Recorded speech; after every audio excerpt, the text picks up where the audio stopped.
Andrés Torres Oiruga, que alguna vez escuché que cantas en re. Repensar, recuperar y digo yo, recrear con la fuerza de la Ruá Divina que te habita y que nos ayudas pues con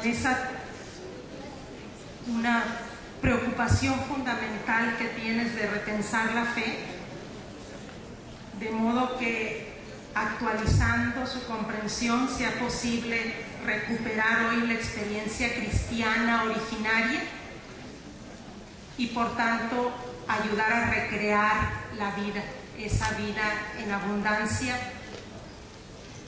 que es el proyecto divino para todas las mujeres y todos los hombres y para la creación entera. Estamos con mucha alegría de escucharte, de que estás aquí. Pues muchas gracias y buenas noches a todos. Ya dije cuando hablé de la otra ponencia que yo me había despistado, soy bastante despistado, y me había caído en la cuenta de que tenía que preparar esto. Estos días, naturalmente, debido con la preocupación, he intentado hacer un esquema, pero ciertamente quiero advertir que en esta sala hay gente mucho mejor preparada que yo para hacerlo.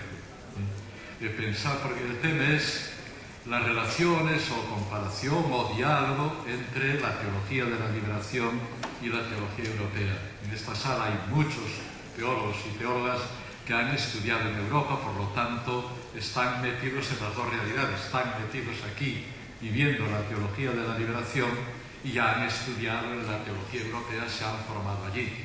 Mientras que yo me he formado en Europa, pero no puedo presumir de estar tan implicado, aunque con el corazón quiero estarlo, en la teología de la liberación.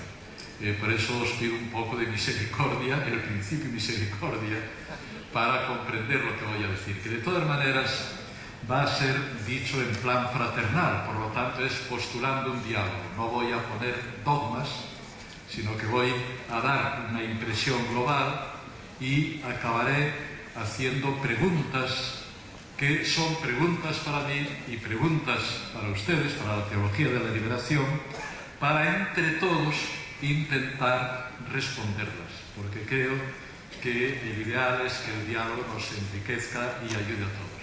De todas maneras, voy a empezar leyendo unas palabras de Ignacio Ellacuría, que son ya del año 1983, hablando de la importancia de este diálogo.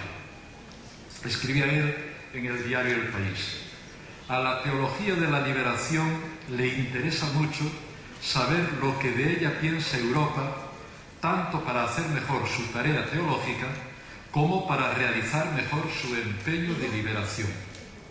Toda crítica sana en este sentido puede ser muy útil en esa dificilísima doble tarea que se ha impuesto a sí misma la teología de la liberación, entendida esta como un movimiento de hombres, hoy seguramente escribía de hombres y mujeres, teóricos y prácticos, de comunidades de base y de teólogos orgánicos.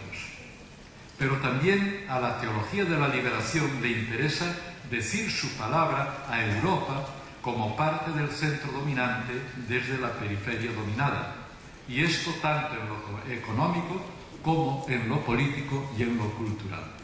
Está muy bien planteado, por lo tanto no se trata de que nadie enseñe a nadie, de que todos nos ayudemos, nos interroguemos y digamos algo. Una cosa que me gustaría decir es que todo lo que diga los escolásticos, que distinguían muy bien las cosas, distinguían cuando uno habla afirmative y cuando habla exclusive. Cuando se hace una afirmación en modo afirmativo, no pretende excluir nada. Por ejemplo, si yo digo, el cristianismo dice que Dios es bueno, bien, estoy diciendo algo, lo afirmo, pero ahí de ninguna manera está implicado que las demás religiones no puedan decir también que Dios es bueno y tal. Simplemente no se define el grado o el modo en que cada uno hace la afirmación. En cambio, si yo dijera, únicamente el cristianismo dice que Dios es bueno, pues cuando yo hable hoy de teología europea y teología de la liberación, nunca voy a pretender que lo que diga de uno sea exclusivo de ella, ni para bien ni para mal, porque estamos ya todos muy fundidos, afortunadamente. Es imposible pensar la teología de la liberación sin todo lo que ha recibido de la formación de sus teólogos en Europa. Y es imposible hoy pensar la teología europea sin tener en cuenta el enorme impacto que la liberación ha tenido en toda la reflexión teológica, al menos la responsable, que se hace hoy en la Iglesia. Esto como advertencia primera es muy importante. Segundo, que hay que relativizar un poco estas cosas. Cada vez estamos en un mundo más global. La cultura humana se está unificando muchísimo porque los medios de comunicación, los libros, la televisión, todo nos está haciendo que los problemas sean cada vez más comunes y más globales. No niega las diferencias, pero claramente el contexto es cada vez más universal y yo diría que el ideal sería ir logrando una teología integral. Yo esto lo pongo porque además es un tema muy importante, pasa con la teoría feminista. Lo ideal sería que desapareciese, pero no que desapareciese por pura negación, sino porque hubiese cumplido su misión, porque en definitiva lo que nos interesa es tener una cultura humana, es decir, una cultura hecha por hombres y mujeres y que por lo tanto vaya integrando poco a poco la sensibilidad femenina, la sensibilidad masculina, aquellas cosas que ven mejor las mujeres, aquellas cosas que ven mejor los hombres, y hacer una teología cada vez más integralmente humana. Y esto también es una invitación, porque habría que decir que será auténtica teología cuando sea todo el cuerpo eclesial el que participe.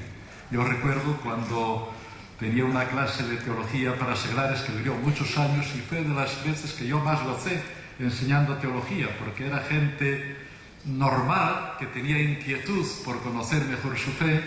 Ahora ya últimamente iban porque querían dar clases de religión, que aquí creo que también está pasando un poco.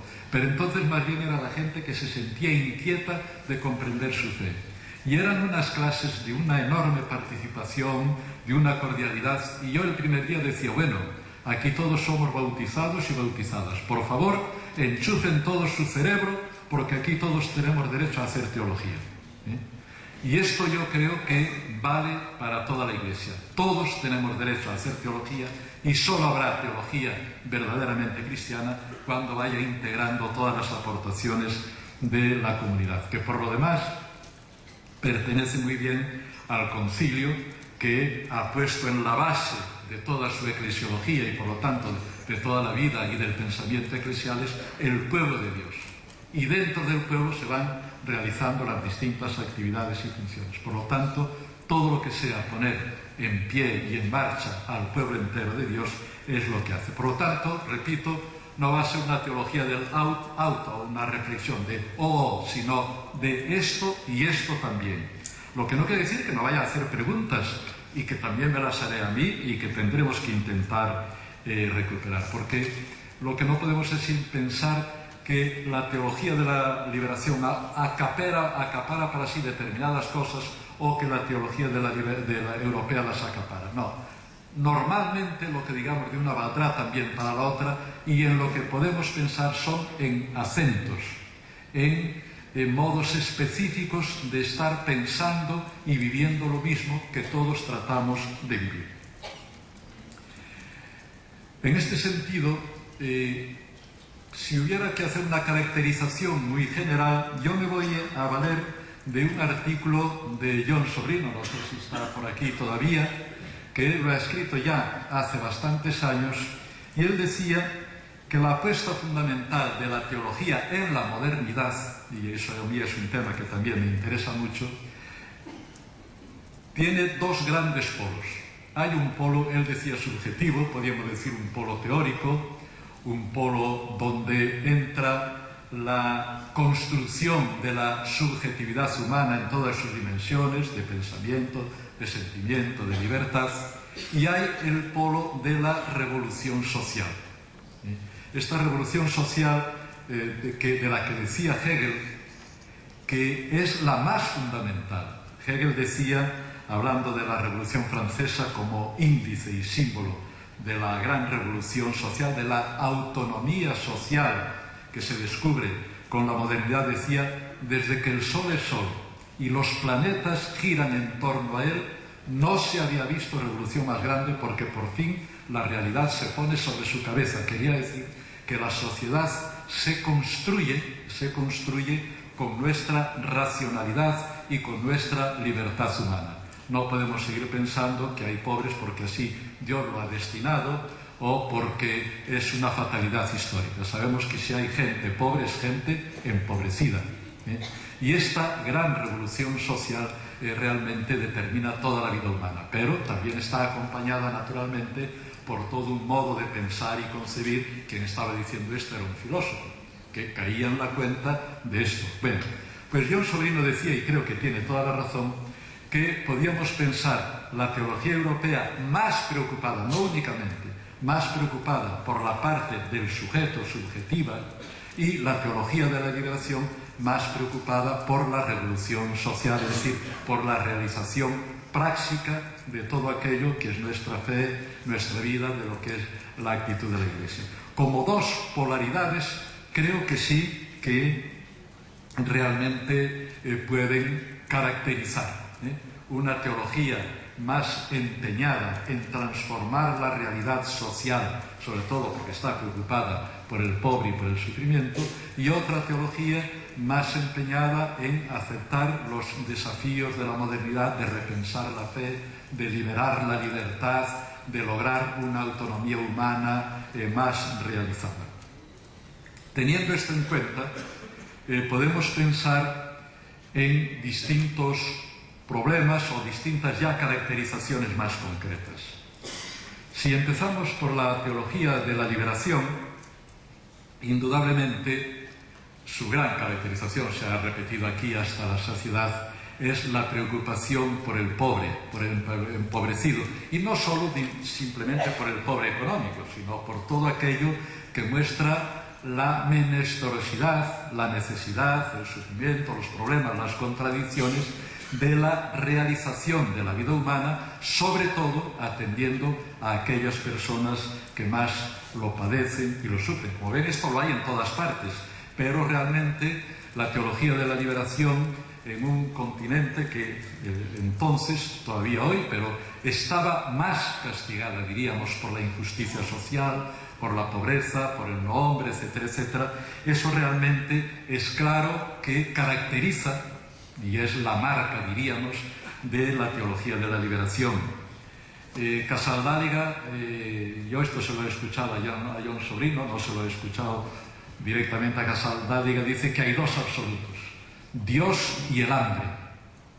Naturalmente no son dos absolutos paralelos, pero es verdad que si hay hambre, realmente eso para la persona se convierte en una prioridad que necesita resolver. Aquello que se decía, primero vivir y después filosofar y después teologar. Pues la teología de la liberación ha clavado en la conciencia eclesial que no podemos vivir en la historia, no podemos hacer teología si no somos conscientes de que hay pobres y, por extensión, de que hay gente sufriendo.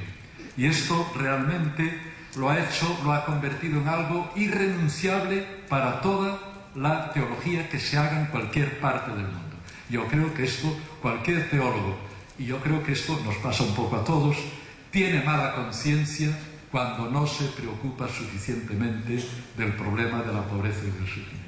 Eso es claro, y por eso yo digo que todos tenemos mala conciencia, porque, como me gusta decir, hasta que seamos capaces de venderlo todo y dárselo a los pobres, no podemos decir que hemos acabado de cumplir esto. Y nadie puede exigir, es decir, nadie, hay gente que es capaz de hacer esto y que insiste y que lo hace, pero la mayor parte no somos capaces de tanta heroicidad. ni aquí ni en Europa, pero la ventaja o el gran mérito de la teología de la liberación es habernos llamado la atención ya de modo irrenunciable sobre esto. Si caracterizamos ahora a la teología que se hace en Europa, digamos así, había que hablar también de Oriente y tal, pero es la pregunta que se ha hecho, porque ahora cada vez habría que hablar más de la teología mundial. Pero bueno, nos concretamos así. Yo diría que entonces caracterizaría a la teología europea el ser la teología del Homo occidentalis modernus, es decir, darse cuenta de una cultura muy vieja.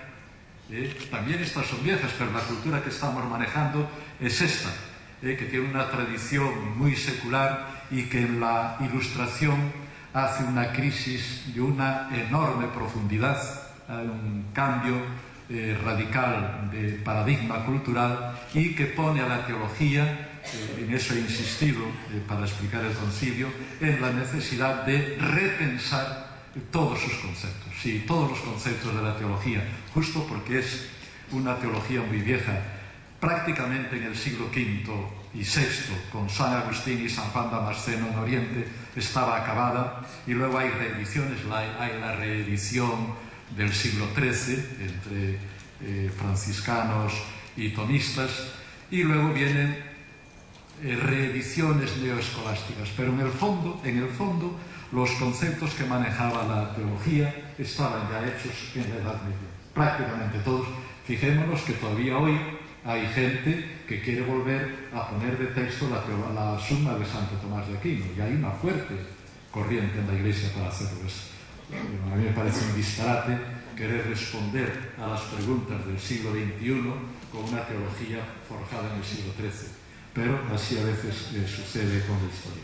Por lo tanto, esto sería el intentar asumir este desafío, sería lo que caracteriza, que no digo que esto no se esté haciendo aquí, vuelvo a repetir, estoy hablando afirmativo, no exclusivo, ¿no? Lo que caracterizaría la preocupación de la teología europea, que os dais cuenta que esto nos afecta a todos como personas, porque también el que se dedica a la praxis tiene que pensar la praxis, no se puede prescindir, a veces no hay mejor praxis que una buena teoría. Indudablemente un médico está dedicado ante todo a curar las enfermedades, pero si el médico no tiene una buena teoría, mal curará las enfermedades. Por lo tanto, está todo, como ven, enormemente imbricado. Pero hablando de la teología de la liberación todavía, lo he dicho ya en la charla anterior que tuve, yo creo que efectivamente si uno mira lo que intentó el concilio, que fue justamente la jornada, hacer esto, de poner toda la Iglesia al día, en praxis y en teoría. Pero yo creo que la única cosa que globalmente se ha puesto al día, y creo que con prácticamente toda consecuencia, ha sido la teología de la liberación, que ha cogido el aspecto práctico de la fe, la fe que obra por el amor, la fe sin obras es muerta, etcétera, etcétera, y esto ha habido todo un grupo humano, todo un continente prácticamente humano, que ha tomado sobre sí la tarea de realizarlo y entregarlo a la Iglesia y a la historia. Esto realmente yo creo que es el mayor mérito para mí de la teología de la liberación, que he formulado también, que se me ocurrió aquí, escuchándoos a vosotros, que es atreverse a pensar bienaventurados los pobres. Porque si os dais cuenta, es muy duro decir, es muy osado decir bienaventurados los pobres, porque si la teología de la liberación consiste en luchar contra la pobreza, parece un escarnio decirle sois los bienaventurados vosotros, como no se encuentre el auténtico y verdadero significado de esto. Que a veces yo, siempre que me sale el tema, siempre procuro explicarlo. Creo que el significado fundamental y radical es decir, bienaventurados los pobres, porque los demás con su injusticia os abandonan y os explotan, pero hay alguien que está a vuestro lado y ese alguien es Dios, y por lo tanto contáis con Dios, con su apoyo y su promesa, y por eso podéis ser, a pesar de la pobreza, podéis ser felices. pero una teología que se toma en serio esto, de no negar los valores que se pueden descubrir ahí, pero que al mismo tiempo lucha contra la pobreza como hecho para buscar la mayor dignidad de las personas y buscar la coherencia en esta aparente paradoja, realmente creo que es una aventura que tiene nivel histórico. En la historia de la Iglesia yo creo que esto es un hito que no se borrará ya jamás de la historia y es el mayor mérito. Y esto lo ha conseguido porque, en el fondo, si se fijan, yo lo estoy experimentando aquí, al vivir aquí, al tener esta suerte, en el fondo ha creado una iglesia particular, digamos, La iglesia hispanoamericana o latinoamericana que está en este sentido es una auténtica iglesia, porque hay el mismo hecho de la importancia que han cobrado las comunidades de base, que es un modo integral de estar viviendo la eclesialidad y el cristianismo. Y eso ha creado pues toda una, incluso no solo una teología, sino un modo de celebrar la liturgia. Se nota incluso en las traducciones de la Biblia, se nota ya en que cuenta con mártires, no solo cuenta con apóstolos, cuenta con catequistas, con todo un estilo, sino que tiene ya sus mártires típicos, y mártires por hacer iglesia e incluso por hacer teología. E incluso una cosa a mí me impresionó hoy, y de hecho he pedido que me grabaran las canciones. No sé, posiblemente vosotros no, unas veces digo ustedes y otras vosotros, me perdonáis. Os dais cuenta de la importancia que tienen las canciones que aquí tienen, porque envuelven. Yo estaba escuchando hoy ese repaso de los mártires, eso, crear todo un ambiente en que puede decir, yo me siento dentro de una iglesia que tiene su tradición, que la canta, que la vive y que la está interiorizando, está recibiendo continuamente inputs que están alimentando la posibilidad de vivir esta iglesia que trata de vivir prácticamente realizando la fe. Y esto es realmente de una trascendencia muy grande. Y por eso también ha creado una espiritualidad. No es que haya creado la espiritualidad, también nosotros no quiero contraponerme, quiero decir que en Europa también hay espiritualidad, hay en toda la tradición de la Iglesia, pero indudablemente ha también impreso su marca específica en la espiritualidad. Ayer escuchábamos a Gustavo Gutiérrez, que ha escrito mucho de esto y lo encarnó y lo encarna en su vida.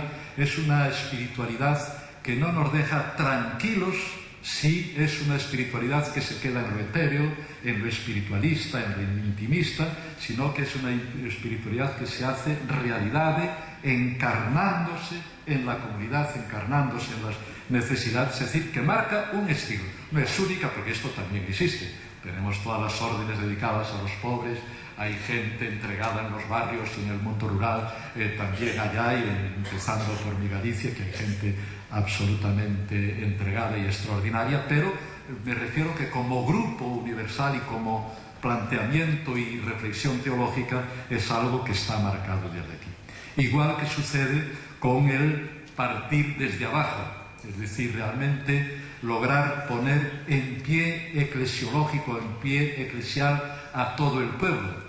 Pensar, por ejemplo, por ahí anda Carlos Mesters, una lectura popular de la Biblia, que movilice a gente que a lo mejor en otros parámetros diríamos es inculta, pero que en cambio puede vivenciar, vivir, comentar, sacar conclusiones de la Biblia. Esto también es una novedad. Incluso yo recuerdo el impacto que había causado el Evangelio de Solentiname, ¿no? Porque presentaba realmente un comentario bíblico hecho por gente que teóricamente en Europa posiblemente a nadie se le ocurriría pensar que eso era posible.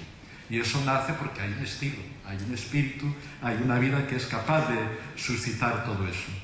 El tema de la religión popular, que luego lo hablaremos también, pero indudablemente que este mismo hecho de partir desde abajo, de hacer que gente de toda cultura y de toda situación pueda participar, hace que realmente una religión más cercana. Hoy se quejaban, porque lo notamos también en Europa, que realmente hay grupos, por ejemplo, evangélicos, que se sienten mucho más cercanos a la gente, donde la gente se siente más realizada muchas veces que en la Iglesia católica. Y voy a hablar ahora desde allá.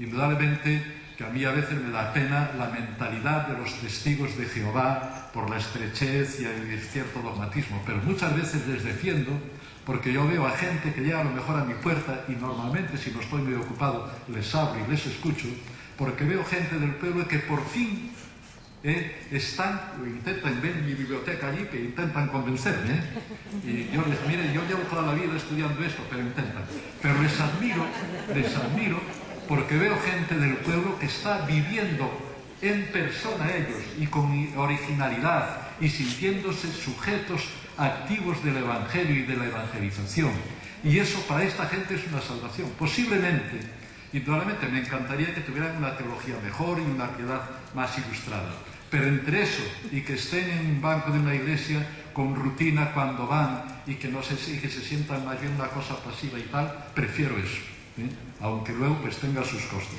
Y quiero decir que aquí, justamente, sin lograrlo, porque he visto las quejas, que también aquí notáis la diferencia, pero indudablemente estáis mucho más cerca de lograr movilizar a la gente normal y corriente. Consta que yo también tengo allá un curso de espiritualidad, somos un equipo, de espiritualidad donde, como digo, tenemos gente de todo tipo y somos unos 200 y se crea, cuando yo decía el primer día que me encanta este tipo de ambiente, allí también lo logramos, tenemos un curso con gente de todo, hay algún catedrático, pero normal es gente que trabaja en su casa y a veces en sus labores, y también se logra un poco este ambiente, pero aquí indudablemente es mucho mejor.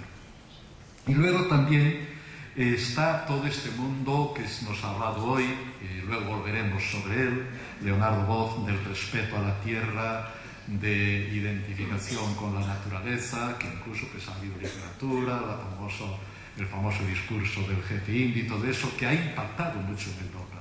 Por una Europa posiblemente excesivamente industrializado, estaba perdiendo excesivamente el contacto con la naturaleza. Por cierto, me permitís un paréntesis de gallego y de santiagués. Esta es la fascinación del Camino de Santiago para mucha gente, que por fin hacen el camino, se sienten inmersos en la naturaleza, sienten el cansancio del cuerpo, la espontaneidad del trato en el camino, etcétera, etcétera.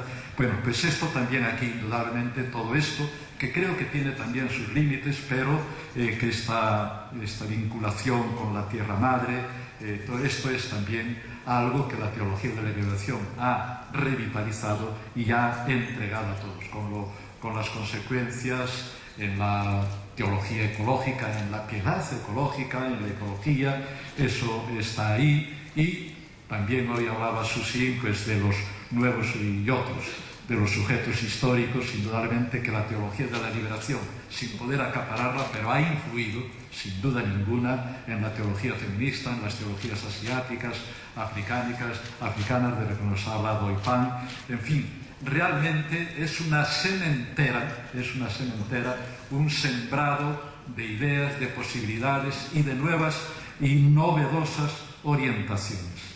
Y yo diría que en el fondo ha obligado a todos a no olvidar al pobre, y sobre todo al pobre crucificado, porque es una tentación que todos tenemos siempre tendemos a olvidar. La teología de la liberación ha dicho: no os podéis olvidar de los pobres, y esto es una llamada universal para toda la Iglesia. Por eso yo comprendo que el Papa, creo que fue sobre todo Juan Pablo II, pero también a pesar de las críticas que le hacen a la teología de la liberación, también han confesado que si no existiera había que crearla. Es una necesidad fundamental de la Iglesia. Bien, he hablado de la teología de la liberación. La teología europea también tiene algo que decir, indudablemente. Lo decía, repensar la tradición. Vuelvo a repetir que no estoy hablando exclusive, estoy hablando de caracterización. Indudablemente, Europa es la más inmediata heredera, por historia, por situación geográfica, Husserl, por ejemplo, habló mucho de esto, quizá demasiado, de la herencia cultural por donde nos llega el cristianismo.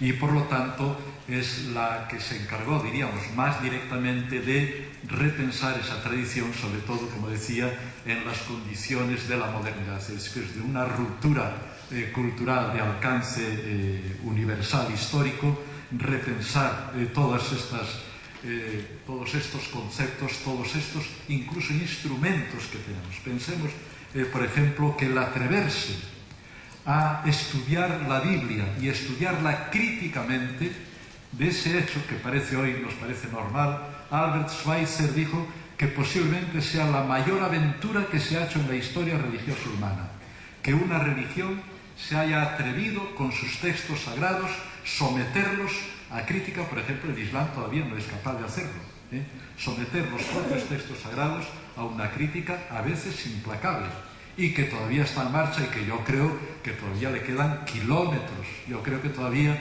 incluso la teología más avanzada es todavía muy fundamentalista en la manera de leer la Escritura. Incluso, en un paréntesis, también diría que la famosa exégesis canónica, que más bien se le está intentando dar una versión conservadora, yo creo que es enormemente revolucionaria, porque en el fondo saben que la exégesis canónica es decir, no, para interpretar cualquier cosa hay que tener en cuenta todo el canon. Bueno, pues esto indudablemente que nos obliga a una lectura no fundamentalista de la Biblia, porque nos obliga a decir, la Biblia como conjunto es una interpretación de la existencia humana y del mundo humano, y por lo tanto tenemos que tener en cuenta el conjunto de la interpretación. No vale ya, como hay una frase de San Pablo que dice esto, ya estamos todos ahí. Si descubrimos que había una intención, no, oye, tienes que meter, es una interpretación global, y cada frase tiene que interpretarse en el conjunto, lo cual es muy difícil, pero yo creo que cuando se vayan sacando las consecuencias, a pesar de la intención inicial, será profundamente revolucionaria. No he hecho ningún estudio sobre esto, pero la intuición la tengo y creo que es acertada. En este sentido, indudablemente, el haber elaborado la teoría, el haber puesto en palabra y en reflexión lo que ha supuesto la ilustración, lo que decía al principio, hay una autonomía de la naturaleza, una autonomía de la sociedad, una autonomía del sujeto humano. Todo esto realmente es una aventura muy importante, sin la cual no sería seguramente tampoco posible la teología de la liberación. Y de hecho los teólogos de la liberación se han formado en toda esta filosofía y esta teología que se ha forjado, no exclusivamente, pero sí fundamentalmente se ha forjado en Europa, y por lo tanto también ha fecundado esto y ha hecho posible el florecimiento de la teología de la secularización. Ernst Bloch, y esto es muy importante, decía él, bueno, cuando logremos dar pan a todo el mundo, en ese momento nos daremos cuenta de que quedan los problemas más importantes pendientes de la persona. Es verdad. Es decir, indudablemente, si lográramos acabar con la pobreza aquí y con la injusticia, en ese momento tendríamos también que empezar a pensar en dar sentido a esta existencia, cómo creamos fraternidad, cómo cultivamos la sensibilidad. Es decir, que no se puede prescindir de la lucha práctica sin la preocupación de estar también formando la interioridad de las personas, etcétera, etcétera, que se está haciendo, vuelvo a repetirlo, pero quiere decir que la aportación europea, en la medida en que tiene más tiempo y quizá más tradición para dedicarse a estas cosas, pues está también fecundando la teología de la liberación, igual que esta está fecundando la teología europea, recordándole la praxis, recordándole el sufrimiento, etcétera, etcétera. Como en la misma recuperación de la Biblia que había dicho, pues fijaros todo lo que ha hecho la relectura del Éxodo, la relectura del Magnífica y todo eso, pues todo esto también se debe a estudios más teológicos. Bien, y ahora voy a llegar a los interrogantes, y aquí ya pido perdón de entremano, porque aquí sí que entro yo con absoluta humildad, porque dicho todo esto, y no voy a retirar nada de lo que he dicho, por lo tanto, las preguntas que hago no van a ser nunca con la intención de eliminar nada, sino de hacer preguntas que a todos nos ayuden, y voy a pedir ayuda, y por eso voy a dejar bastante tiempo para el diálogo, a ver cómo también afrontamos determinadas posibles unilateralidades o posibles interrogantes que están ahí para reequilibrar. No se trata de suprimir nada, pero sí de buscar un equilibrio, porque creo que es importante. porque indudablemente también la teología de la secularización tiene que tener en cuenta que vivimos en un mundo desencantado, la famosa tesis de Max Weber de la Entzauberung der Welt, el desencantamiento del mundo. Estamos en un mundo que está desencantado, es decir, un mundo en que no hay espíritus volando por ahí, en que no hay demonios tentando, en que la realidad no funciona por influjos extramundanos. Todo lo que sucede en el mundo a nivel físico, a nivel empírico, tiene causas mundanas y exclusivamente mundanas. Esta afirmación parece sencilla por un lado, pero tiene una importancia enorme porque además yo creo, lo decía en la ponencia primera, esto es un avance irreversible de la humanidad. Cualquier cosa que suceda en el mundo, desde el Holocausto hasta el SIDA, desde una enfermedad al hambre, tiene causas dentro del mundo. Y no podemos buscarlas ni en el demonio, ni en Dios, ni en un ángel. Esto, indudablemente, este desencantamiento del mundo, yo creo que es un avance que tiene características irreversibles, creo que es un avance real que hay que asimilar. Naturalmente, al decir que hay que asimilar, no quiero decir que esto deba llevarnos a perder toda la riqueza que se nos está transmitiendo a través de mitos, de hablar de espíritus, de algo tal, que es lo que está haciendo, lo que se llevamos siglos haciendo en Europa.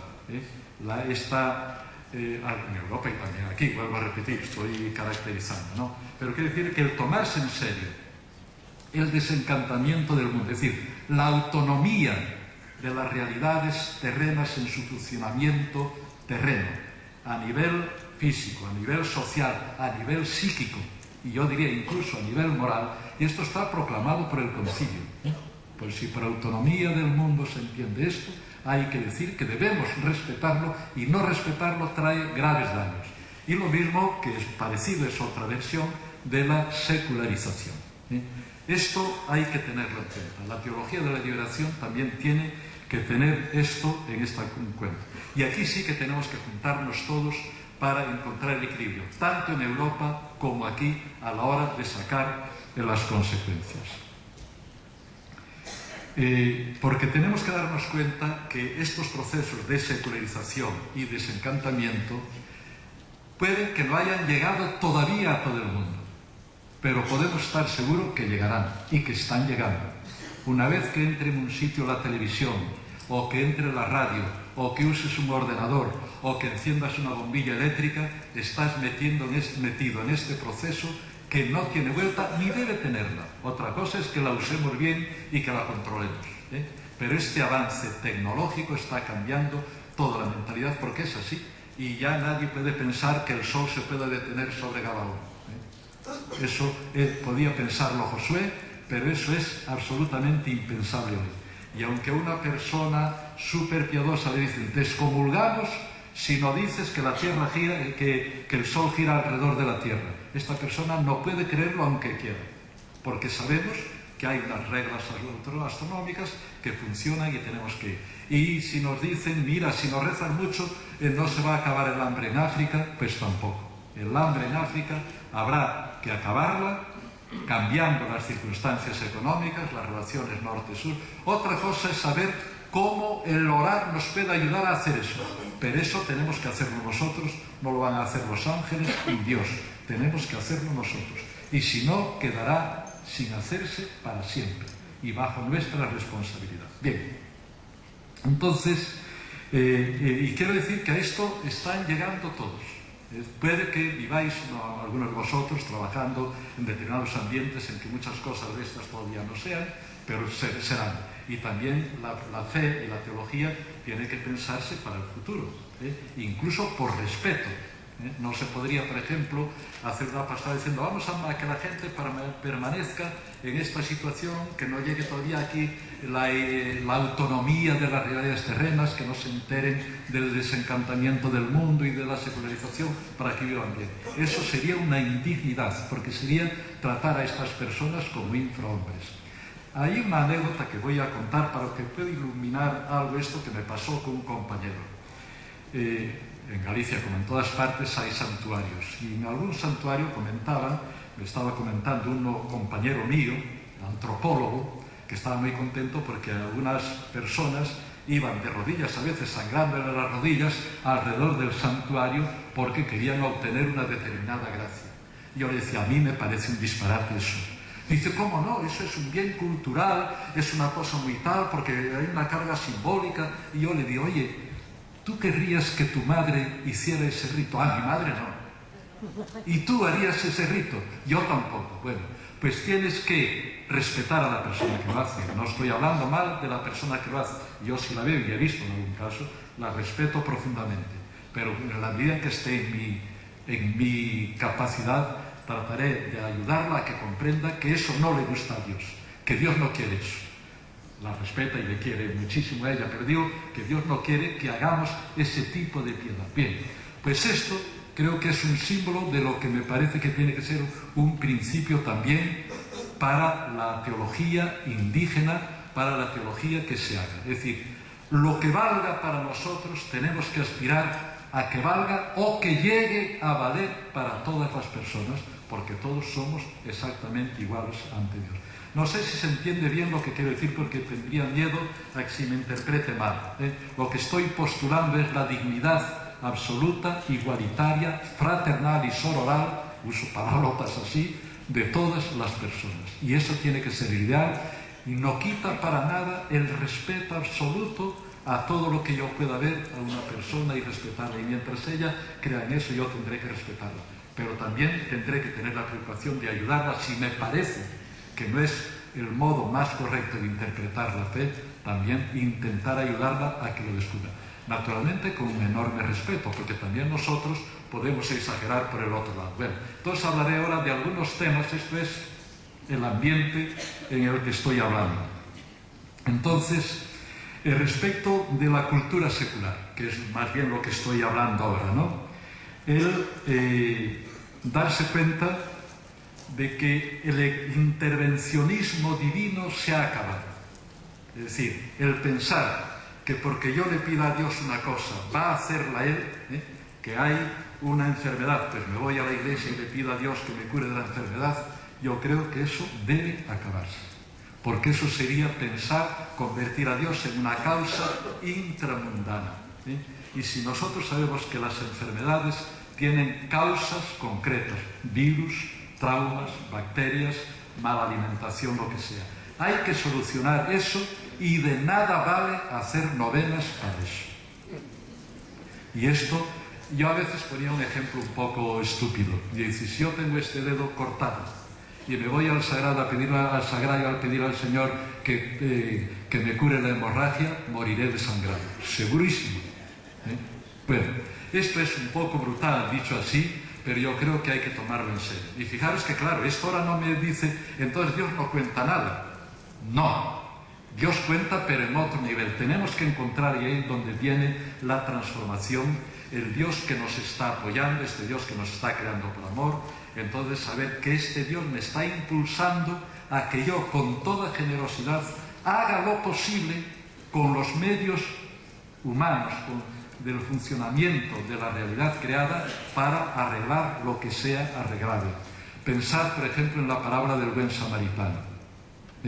Hay una persona desangrándose a la vera del camino, hay un sacerdote y un escribo que pasan por allí. Imaginaros que se ponen en medio del camino, como hacemos nosotros algunos domingos, nos ponemos de rodillas: Señor, escucha y ten piedad y cura a ese pobre que está ahí herido a la vera del camino. Se morirá, se morirá.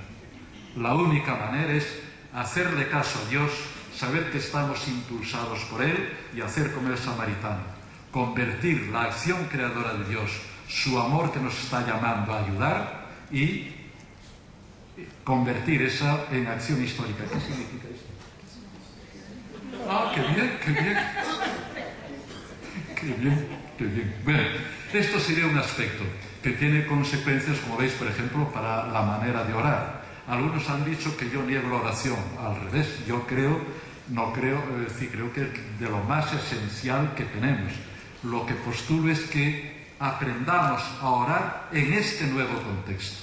Y en este nuevo contexto yo sí que creo que no tiene sentido la oración de petición cuando queremos que Dios, primero que queramos convencer a Dios para que sea bueno y misericordioso. Y segundo, para pretender que Él haga lo que solo podemos hacer nosotros, porque Él ya está haciéndolo todo. Pero como tengo que avanzar, voy ahora al tema de la Pachamama. Bien, empiezo diciendo que hablo con profundo respeto de la Pachamama. Los gallegos tenemos incluso uno de los libros muy clásicos que hemos leído y yo he comentado, es Terra Nai, o Mito da Terra Nai. Por lo tanto, no estoy hablando de algo que sea a mí. Pero, yo creo que también es verdad que hay, y ahora sí que me puedes poner las imágenes. Toda la Biblia hay una lucha tremenda contra los Baales. Yo tengo aquí una frase: entre los Baales cananeos y los lirios del campo evangélicos. Es decir, sacralizar la tierra, yo creo que no es correcto. No hay sagrado propiamente, solo es Dios. Todo lo demás es una criatura que es distinta de Dios. Eso quiere decir, bueno, pongo ahí porque voy a hablar de la creación, porque estoy partiendo de la creación. La creación es una maravilla porque es lo más íntimo, porque todo lo que es sale de dentro de Dios. Por lo tanto, es una creación, algo que Dios está ahí creando y manifestándose ahí. Eso es verdad, pero no es Dios. No hay una diosa madre, que tampoco se dice aquí, por favor. Pero quiere decir que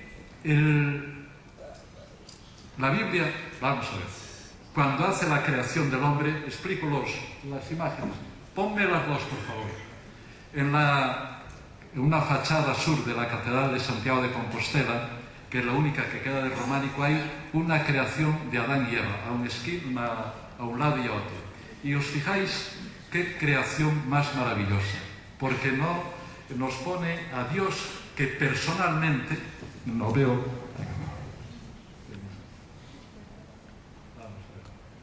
esta es la de Eva, la anterior es de Adán, pone a Dios cara a cara con el hombre primero y le pone a la izquierda, le pone la mano en el pecho y se miran y así le está creando.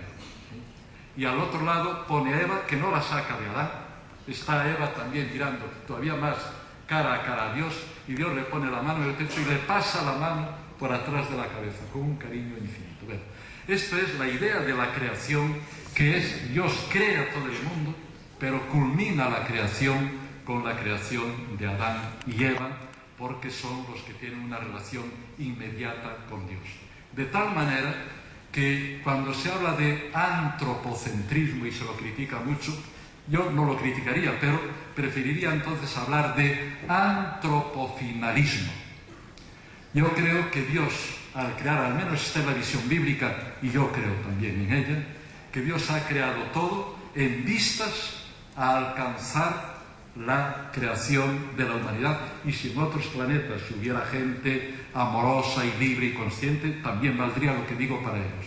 Yo estoy hablando de lo que conocemos, que la creación culmina en la humanidad, que es hacia lo que tiende todo, y que por lo tanto no se pueden poner a los mismos niveles la tierra y la persona humana. La tierra está finalizada en la persona humana. ¿Esto quiere decir que la persona humana pueda abusar de la tierra? Yo creo que al contrario. Alguna vez dice, es que tú eres poco ecologista. Yo creo que soy ecologista. No sé si soy tan ecologista como vos. Pero, y he admirado hoy, como es lógico, su creatividad y no niego nada de lo que quiere decir. Lo que sí yo lo pondría en una jerarquía más clara y evidente. Si yo, incluso la evolución a mí me ayuda mucho a pensar esto. Si todo el cosmos, en todo ese proceso que hoy nos pintaba Leonardo también, alcanza, florece en la humanidad, es claro que todo el cosmos es nuestro cuerpo. Yo existo gracias a todo eso. Por lo tanto, tengo que tener un respeto absoluto por eso. Yo os confieso que cada vez soy menos capaz de matar una mosca aunque me esté picando, porque comprendo que realmente tenemos que respetar todo porque vivimos gracias a todo. Pero, indudablemente, hay una jerarquía. Digo, no quiero decir que la teología de la liberación esté haciendo esto, pero que a veces se popularizan estas cosas, eso es antropocentrismo. Oye, bueno, pues posiblemente deba ser antropocentrismo, porque el núcleo, yo creo que el centro de la realidad es la persona humana, que es la única capaz de hacerse cargo de la realidad y cuidarla, porque los animales sí que son animalcéntricos. El animal vive totalmente inmerso en su medio y es incapaz de trascender el medio. La humanidad es la única capaz de trascender su medio y poder, por lo tanto, preocuparse de todo el mundo. Pero esto indica que ella es realmente la culminación donde, diríamos, el universo se hace conciencia, se hace amor, se hace libertad y puede mirar a Dios cara a cara y Dios mirarlo y a través de él cuidar del universo. Y eso sí, todo lo que se dice de la Pachamama como respeto, como ayuda, como cultivo, todo lo que queramos. Una frase que tengo yo aquí, entre el colonizador y el jardinero. Tenemos que ser jardineros y aprender a ver toda la creación, y entonces sí que se transforma todo. Cuando yo veo una flor, yo veo que es la acción creadora de Dios, que a través de la luz se va convirtiendo en planta, en flor y florece. Es la acción creadora de Dios que se manifiesta en la flor. Si aprendiéramos a ver esto como un San Juan de la Cruz, que llega a afirmar, y el valle es Dios, y el monte es Dios, y los ríos son Dios. Esto sí, como transparencia, que es una palabra que, por cierto, usó Leonardo por la mañana.